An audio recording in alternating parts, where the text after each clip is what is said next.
guess I started today wanting to start some stuff, so here we are.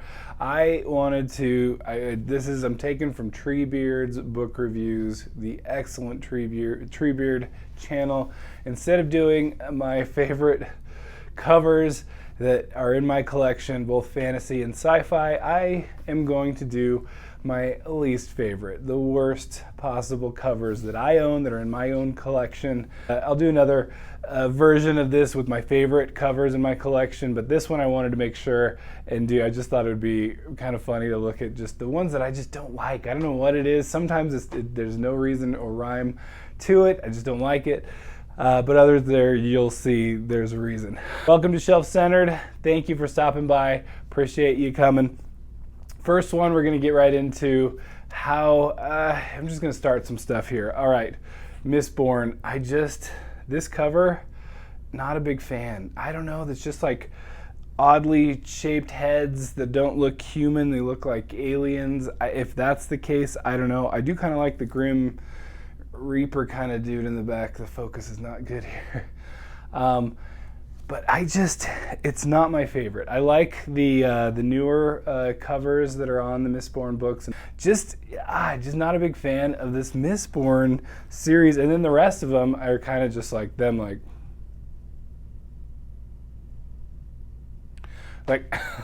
anyway. All right, and I didn't mention, I'm going kind of by era a little bit, but starting out with the newest, getting to the oldest they get really bad. All right, so of the 9, here we go. Here's another one. Gonna start some stuff.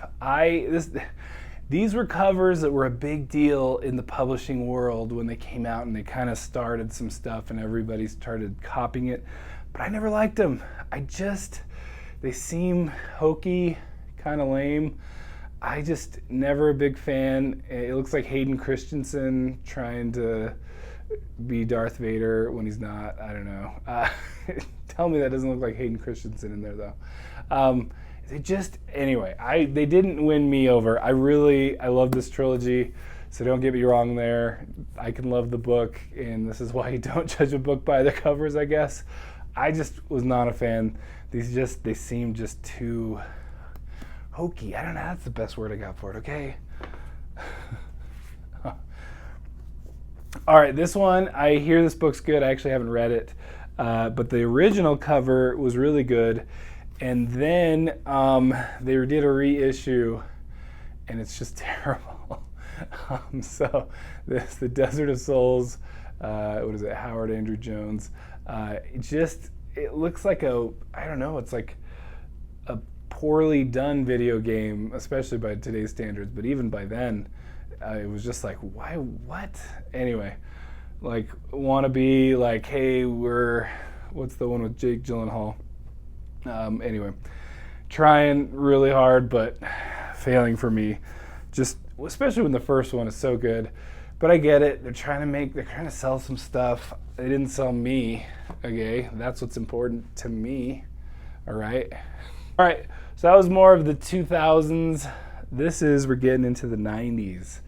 90s had some really good ones. Well, it's gonna be a little embarrassing, but I bought it this way, used.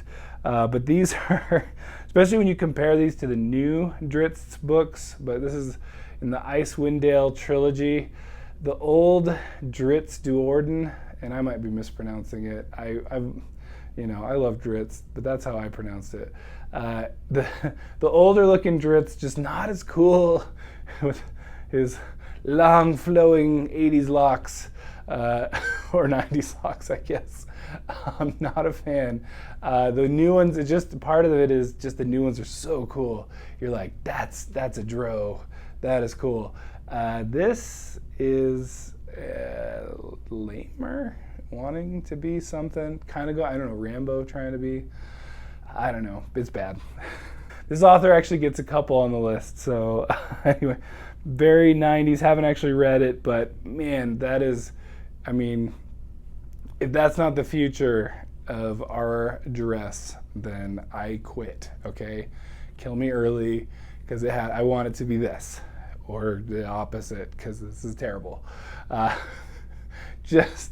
Anyway, Stalker, I haven't read it. Tell me if it's any good. Should I read it? Should I bump it up to TBR? But this, it might be the it might be the cover alone that's just putting me off. I actually even got it recently on audiobook, so I do have the ability to read it faster than I would otherwise.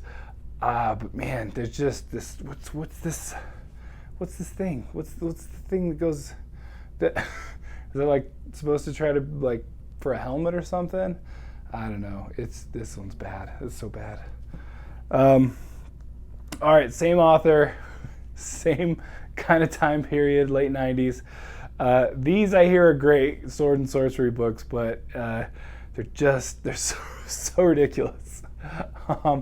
But also that's part of why I like it. So maybe it doesn't belong in the worst covers, but I can acknowledge it's a bad cover, but badly good.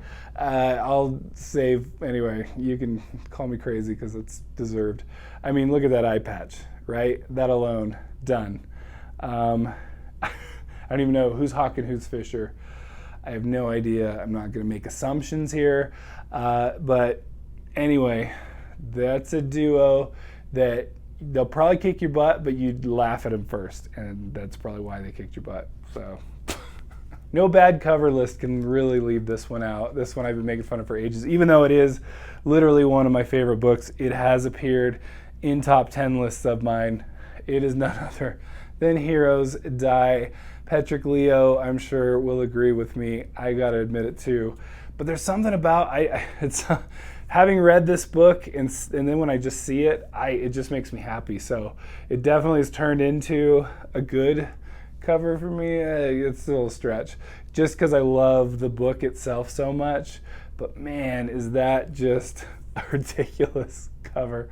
I was gonna say, I don't know. It's like what's it? The lead singer of what's it called? Oh my gosh, I'll put it up. I know what I'm thinking. I'll find it. It doesn't, like, Kane's supposed to be like the most fearsome warrior. You see him, oh my gosh, you're screwed. And this is like, he might romance your lady friend. You know, with that, look at that chest, exposed chest region. All right, now we're going older. This is actually 180s and then 160s. So these are some oldest ones, but these are the last two of the 9 that I grabbed. This one's just a super dated one. Michael Swanwick, Vacuum Flowers, super dated. You know, it's like, oh yeah, this is totally be what the future will be, which is retro 70s. So the far future will be, well, as far as I can tell, sci-fi, futuristic, but man, that's quite dated. Hopefully the world and the writing itself isn't as dated as this looks from the outset. Let me know if it's good. All right, last one. This might be the most offensive book that I own. I'm like still appalled that I even have this, but it's one of those where I don't even know what to say. I tried reading this even. I got like 100 pages in and it just wasn't for me. And then it stayed with me for like years through multiple moves. Here we are, none other than Glory Road by Robert A. Heinlein. I don't even know where to start being offended by this, but it's just like, I assume that's in there. I think I remember meeting that character. And it's just so bad, and so that alone has made me, push me away. But the reason why I picked this book up in the first place is that it did land on a number of top 10 lists that I was looking at back in the day, back in 2008 when I was really looking through the SFF forums and whatnot through Westeros or SFF World. This one came up a lot. I don't know if I doubt it was due to this cover work. But man, I got to give this the award for just the worst cover that I own. I don't know about you. Any takers? Point me in a direction for other bad cover artwork. I would love to see it. Let me know how that goes. Appreciate your time. Thank you so much for stopping by. This has been Shelf Centered. Let me know, what are your terrible covers? What are the worst ones? Do you check out Good Show Sir as well? Is that a frequent stop for you? Anyway, let me know in the comments, and don't forget to like and subscribe. If I haven't already said it, probably did. Thank you so much. Take care. Bye.